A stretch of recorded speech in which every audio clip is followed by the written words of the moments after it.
ڕۆژی ڕزگارکردنی هەولێر 11 ئازار لە هەموو لایەک پیرۆز. لە ڕاستیدا ڕاپەڕین 29 ساڵ لەمەوبەر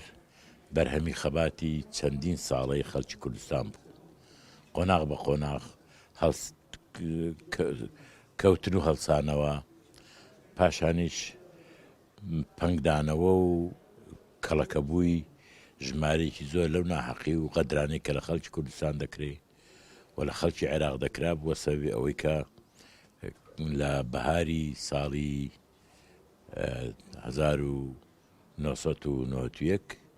خەڵک ڕاپەڕی واچی کە تەحملی ئەم وەزەختێنە دەکرد. خەڵکی ڕاپەڕی و بریتی بوو لە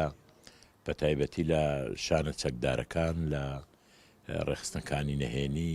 لە کەس و کاری شەهیدان، لە تێکۆشەرە دڵگەرمەکان، لە پیاوە نیشتمان پەروەرەکان، لە کەسایەتی عەشایر و بگرە لەو کەسانەی کە تفەنگی ڕژێمیشان لەدەست بوو